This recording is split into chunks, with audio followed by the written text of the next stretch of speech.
दूसरा तवारीख बाब 20। इसके बाद ऐसा हुआ कि बनी मुआब और बनी अमून और उनके साथ बास अमूनियों ने यहोशफत से लड़ने को चढ़ाई की।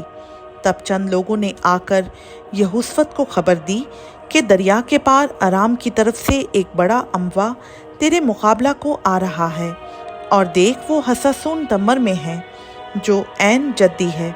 और यहोशफत डर कर दिल से खुदावंद का तालिब हुआ और सारे यहूदा में रोज़ा की मुनादी कराई।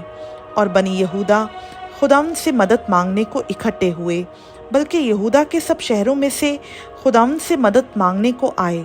और यहोशफत यहूदा और यरूशलेम की जमायत के दरमियान खुदावंद के घर में नए सहन के आगे खड़ा हुआ और कहा, ऐ खुदावंद हमारे बाप दादा के खुदा, क्या तू ही आसमान में खुदा नहीं? और क्या कौमों की सब मुमलकतों पर हुकूमत करने वाला तू ही नहीं?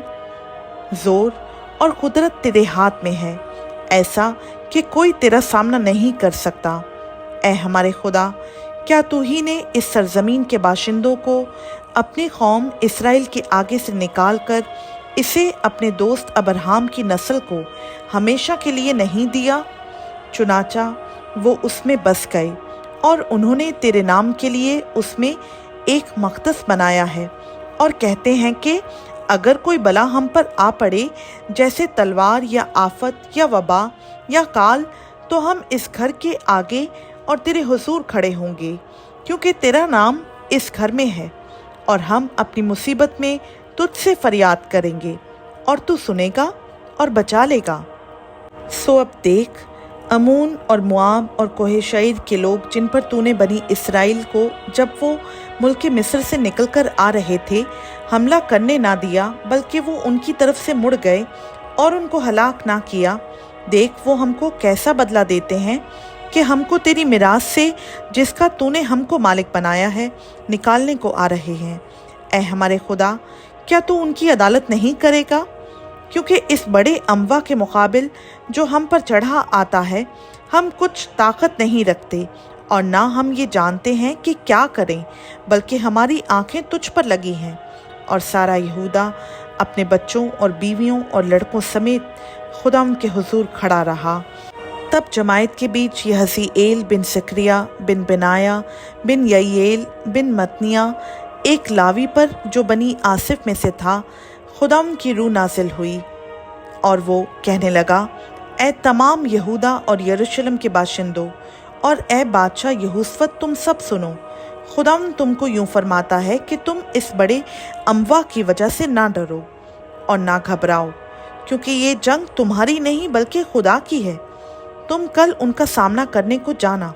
देखो वो सेस की चढ़ाई से आ रहे हैं और दश्ते यरोएल के सामने वादी के सिरे पर तुमको मिलेंगे। तुमको इस जगह में लड़ना नहीं पड़ेगा। ऐ यहूदा और यरूशलेम, तुम खितार बांधकर चुपचाप खड़े रहना और खुदावंद की निजात जो तुम्हारे साथ है देखना। खौफ ना करो और हिरासा ना हो। कल उनके मुकाबला को निकलना, क्योंकि खुदावंद तुम्हारे साथ है।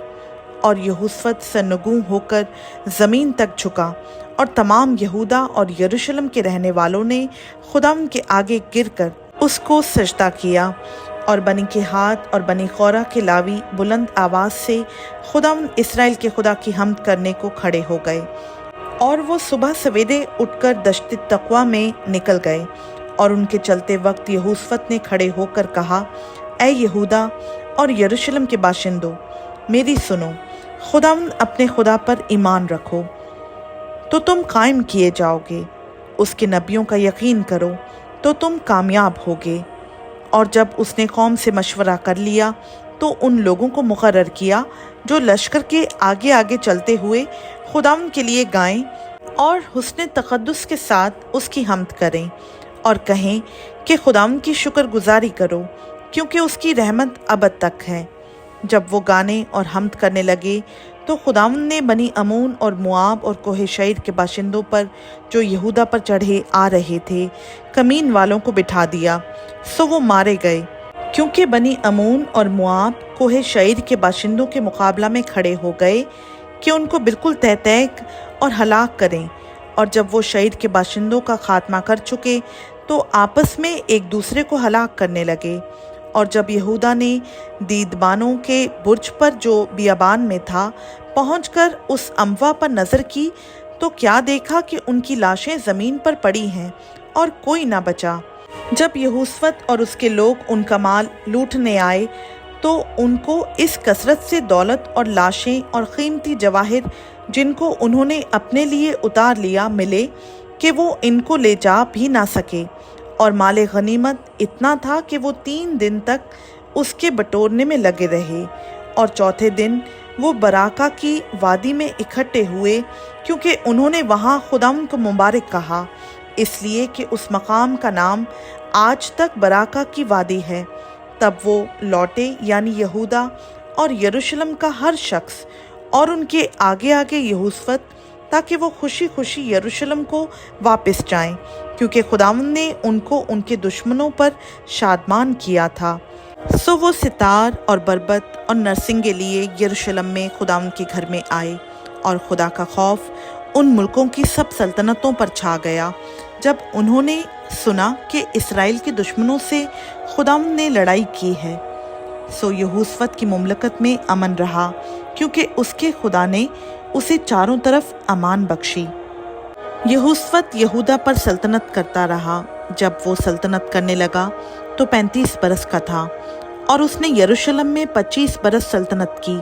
اس کی ماں کا نام عزوبہ تھا جو سلہی کی بیٹی تھی، اور وہ اپنے باپ آسا کی راہ پر چلا اور اس سے نہ مڑا، یعنی وہی کیا جو خداوند کی نظر میں ٹھیک ہے، تو بھی اونچے مقام دور نہ کیے گئے تھے، اور اب تک لوگوں نے اپنے باپ دادا کے خدا سے دل نہیں لگایا تھا۔ اور یہوشفت کے باقی کام شروع سے آخر تک یاہو بن حنانی کی تاریخ میں درج ہیں، جو اسرائیل کے سلاطین کی کتاب میں شامل ہے۔ اس کے بعد یہودا کے بادشاہ یہوشفت نے اسرائیل کے بادشاہ اکسیا سے، جو بڑا بدکار تھا، اتحاد کیا، اور اس لیے اس سے اتحاد کیا کہ ترسیس جانے کو جہاز بنائے، اور انہوں نے اسیون جابر میں جہاز بنائے۔ تب الیسر بن دوداواہو نے، جو مریسا کا تھا، یہوشفت کے برخلاف نبوت کی اور کہا، اس لیے کہ تو نے اکسیا سے اتحاد کر لیا ہے، خداوند نے تیرے بنائے کو توڑ دیا ہے۔ پس وہ جہاز ایسے ٹوٹے کہ ترسیس کو نہ جا سکے۔ خداوند کا پاک کلام کا پڑھا، سنا، سمجھا اور قبول کیا جانا ہم سبوں کے لیے باعث برکت ہو۔ آمین۔